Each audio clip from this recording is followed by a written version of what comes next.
coach, yoga, meditation, and somatic breathwork facilitator, and of course, an author too, and the author of the book, Live the With for Your Life. No other than Miss Aneta Ardelian Kuzma.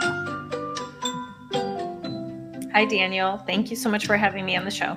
Welcome to Book 101, Miss Anita, and can you please introduce more about yourself? Yeah, I appreciate the introduction. I started my coaching consulting business about 6.5 years ago. I spent 25 years in corporate and really asked myself, what do I want to do in this next chapter of life? And I wanted to create a business that allowed me to do all the things that I really enjoy, which is teaching, facilitating, coaching, traveling, writing books, hosting a podcast, and that's what I've been doing over the last 6.5 years. Miss Anita Ardelian Kuzma, thank you so much for sharing your knowledge and wisdom to the world.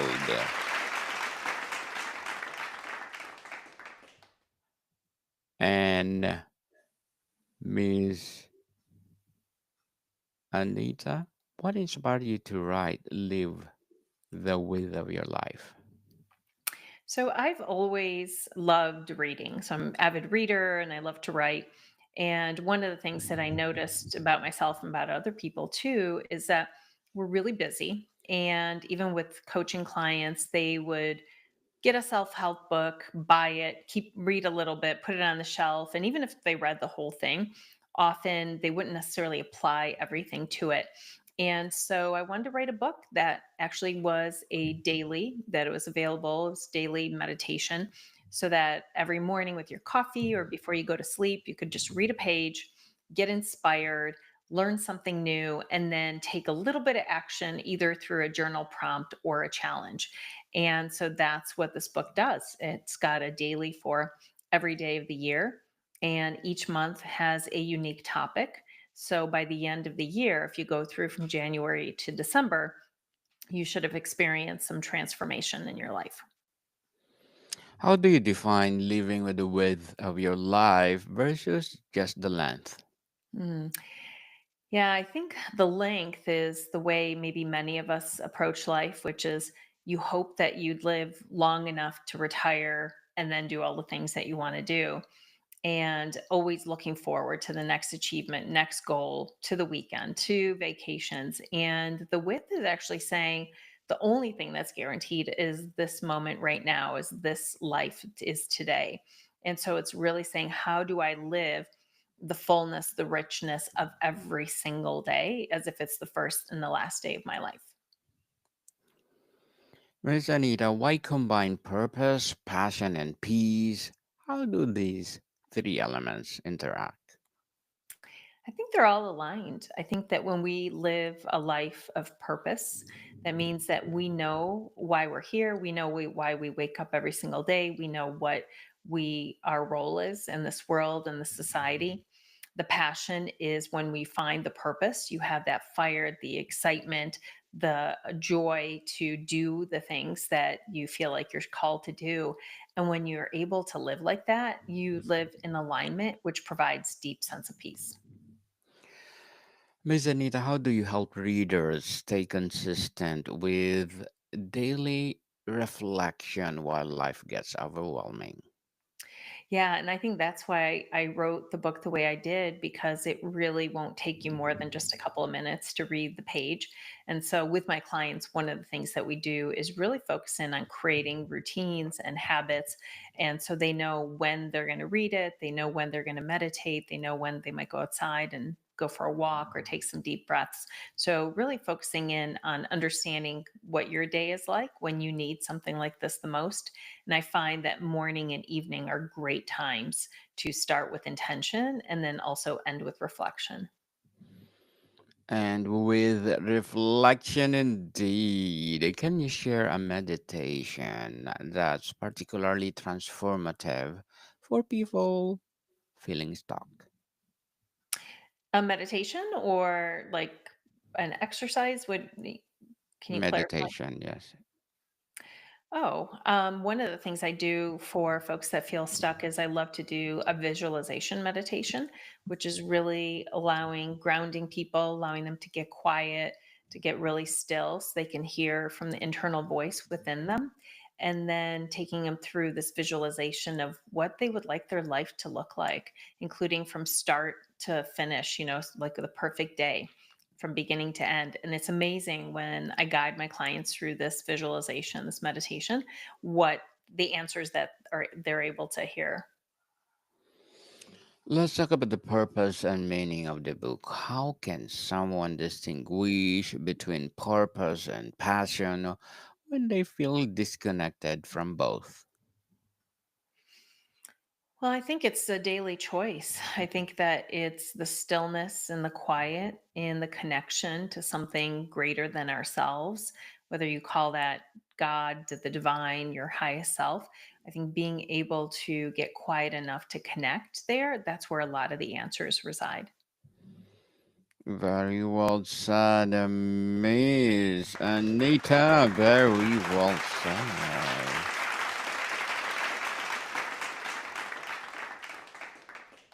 What's your response to someone who says I don't have purpose?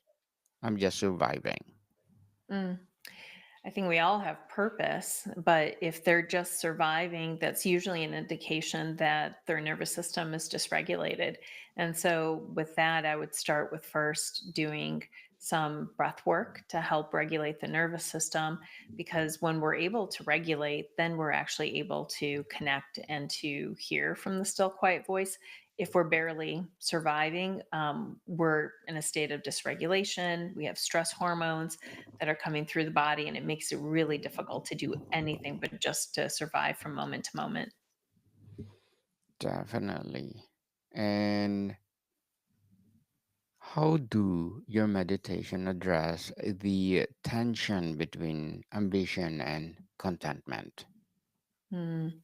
I don't think that, I think ambition, if it's aligned with purpose and with your values, is a good thing. I think that ambition, when it's not and it's motivated by something that doesn't necessarily align, that's when we can feel burnout. That's when we feel most challenged. So when we are able to find their purpose, align to the values that most impact us, and then have the motivation to move forward in that way, I think that does create gratitude and contentment. Let's talk about emotional resilience, which meditation most helps people navigate fear or self doubt. Hmm. Well, resilience, there's, 5 pillars of resilience. And I would say the first one is an awareness of how am I feeling in this particular moment. And then it's self care practices. What are the things that I could do, which could be meditation, it could be spending time in nature. What are the things that are going to take care of me? Then it's mindfulness practices, which bring us back to this very present moment, being able to limit distractions and just focus on being here right now. And then we've got purpose, which we spoke about, and then also positive relationships. And so it's really important to have people in your life that you can talk to, that you care about. So there's really like 5 pillars of resilience.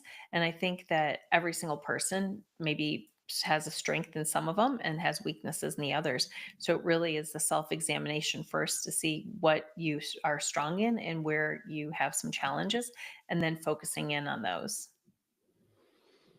Indeed, focus in everything you do. What practice from the book for days when positivity feels impossible?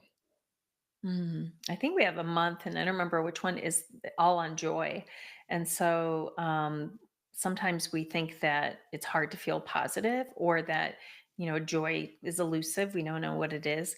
But when we can start incorporating things in our daily life, the smallest of things that bring us joy, and we recognize it and give thanks for it, we tend to then become much more positive. And so the first step is just to say, what are the things that bring me joy? And it could be having your favorite teas on hand or having a favorite mug that you like to drink for. It could be having music that you enjoy or fresh flowers in the house. Whatever it is, these are very small things, actions. And if you start to incorporate that every day in your home, in your life, suddenly you're going to find yourself not only just feeling more joy, but also tending to be more positive. Definitely be positive always, people. And how do you reconcile peace with the messy reality of daily stressors? Say that again. Peace with what? Peace with a messy reality of daily stressors. Yeah. I think peace is it's an inner work. And I think that peace doesn't mean that there's not chaos in the world or that things will not be challenging or chaotic. I think that the world has always been that way and always will be. Peace is being able to find it within you through your own practices, despite all of those things. And for me, it's waking up very early. It's reading from books like my book and others. It's journaling. It's quiet time and reflection with God. I call it my date with the divine every morning, meditating, going outside, doing some breath work, going for a nice long walk. Those are all the things that bring me a deep sense of peace. And I limit my distractions. I don't turn the news on unless, I am in a good space to be able to read an article. I think that we have to know how resilient we are every day and only allow the energy in that we're prepared for. And so it does require some self-regulation and boundary setting. Yes, and let's talk about designing and wider life. How can a readers apply these meditations to small moments, not just big life decisions? Yeah, the whole book is like that. So I would say every day is a new journal prompt or challenge. And so every single day there's a new one. And so you actually have the opportunity to practice doing it every single day. Indeed. What's your advice of or for someone who feels trapped by routine but can't make major changes? Well, I would examine the existing routines. And because the routines, one, you should enjoy them. And two, they should be beneficial and moving you towards what it is that you're looking to change. So if someone has routines, but then is trapped and feels stuck, then I would say that there's misalignment. So it's really getting back to what is it that you want? What are those goals? What does success look like in every area of life? And then how do you align your daily choices, your routines, your habits in order to make sure you get to where you want to go? How do you balance a self reflection with taking action in the real world? I do a reflection every evening. So I have a journal that does a reflection exercise. And for me, being able to reflect and ask myself, what was my energy like? What did I eat? Did I move my body? Did I have my self care practices? Was I able to accomplish the things that I said were most important today? Being able to do that reflection and then making adjustments as a result of it really is the way you make changes. So instead of waiting for the end of the month or quarterly, however long people usually do strategies, if you do this every single night and then decide to make changes based on the data, based on the information tomorrow, then we do get to be 1% better every single day. Miss Anita, as a coach, an author, and podcast host, what are your short term and long term goals? I just rewrote my 10-year vision. And so for me, it's really looking at this decade and the next decade. And I think it's going to be doing more retreats, writing books every year, trying to impact and scale as many people as possible that I can.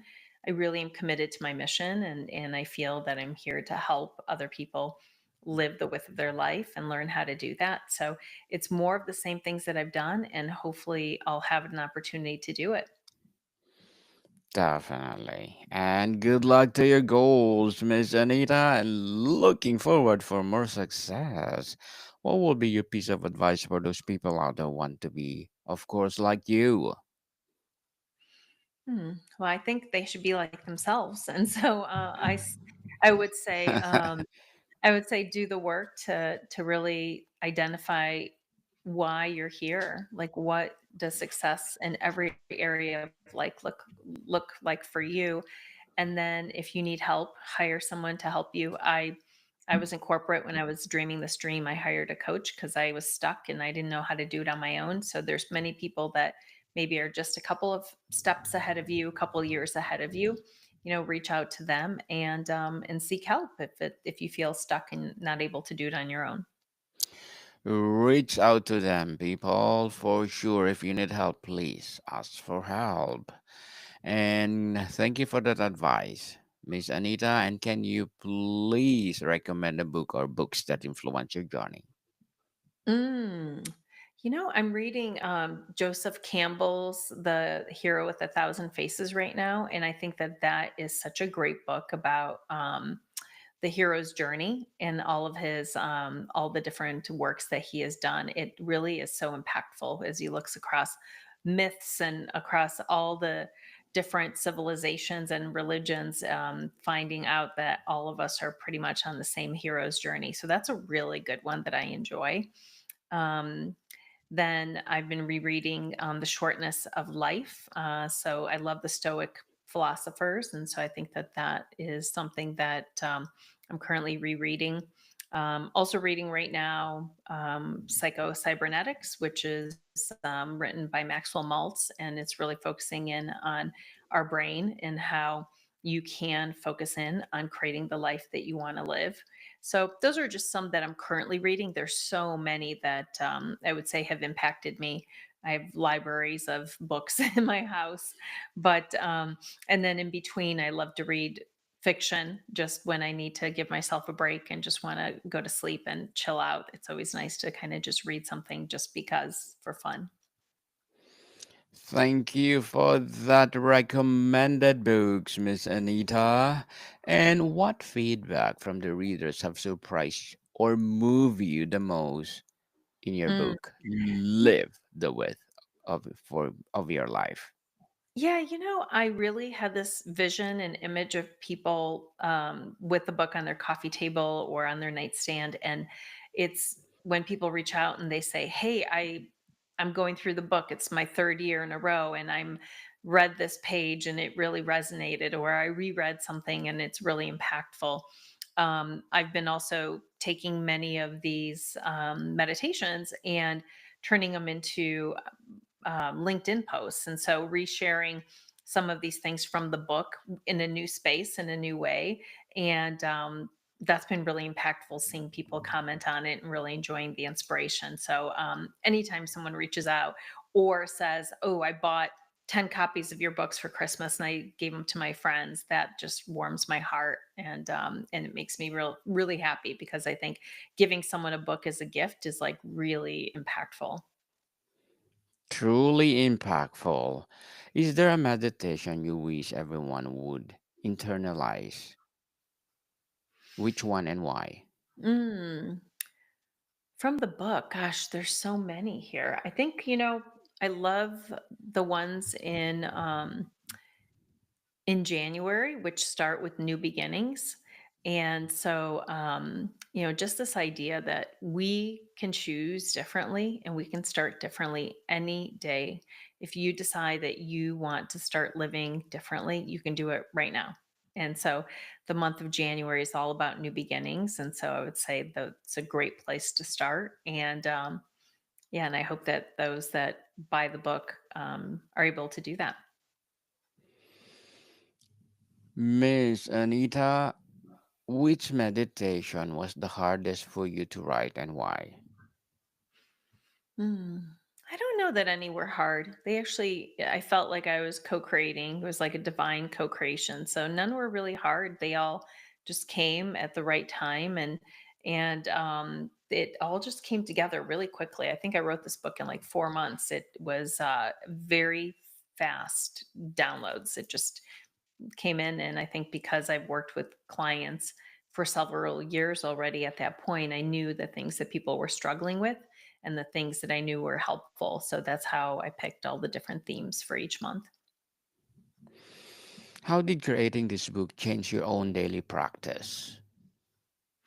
I read it, like, my husband and I read this every morning, which is really funny. It's like the first thing that we read whatever today's lesson is, and then I do, the journaling and the and we talk about it together. So I would say it's brought my husband and I into a practice together, which we really enjoy.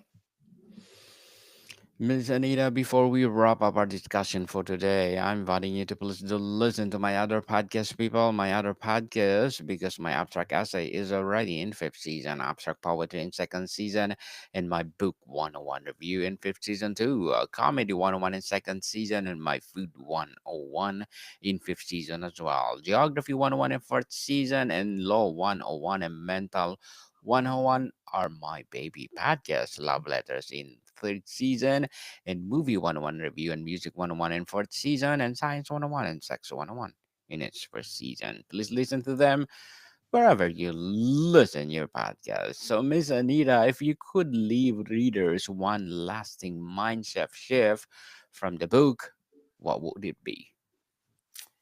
I would say the Mary Oliver has a quote that says, what will you do with your one wild and precious life? And I would say, ask yourself the question of, if you were looking back on your life and you said, oh, it was a well lived life, I did a good job, what are those things? And if you don't have enough of that in your life right now, it's never too late to start. It's never too late, people. I did my best. For the legacy, for the world, for sure. You're gonna say that at the end. Miss Anita Ardelian Kuzma, thank you so much for sharing your knowledge and wisdom to the world. So, can you please invite our listeners to support your coaching, your books, or your podcast itself? Yeah, I would love to. Thanks, Daniel, again for the conversation. People can find me on AnetaKuzma.com, and you'll have all the links to my socials, my book, this book, as well as my upcoming one, and retreats, and my podcast, and anything else that you might be interested in. Miss Anita, tell us your upcoming book. It's called Lanterns of Light, and illuminating our way home, and it's some of my favorite verses. It's a faith-filled book, and but not like a religious book, I would say. And it's really about favorite scripture verses, including my own journal entries of how I used them during some of the most challenging times of my own life. So it also has journal prompts in it, and some embodiment exercises. So really trying to bring in all of the things that I do with my clients. So there's deeper reflection, and I've been sharing it right now. It'll come out in October with early readers, and the feedback has been really positive, which makes me happy. Yes, and please do come over on Book 101 Review and let's talk about it again. So, yes, people, let's support Miss Anita Kuzma because if you support her, for sure, more and more and more empowering coaching to come, more and more empowering books for sure, and more empowering episodes for the podcast itself. So, Miss Anita, thank you so much for your time. Thank you, Daniel. More to come, people. See you soon.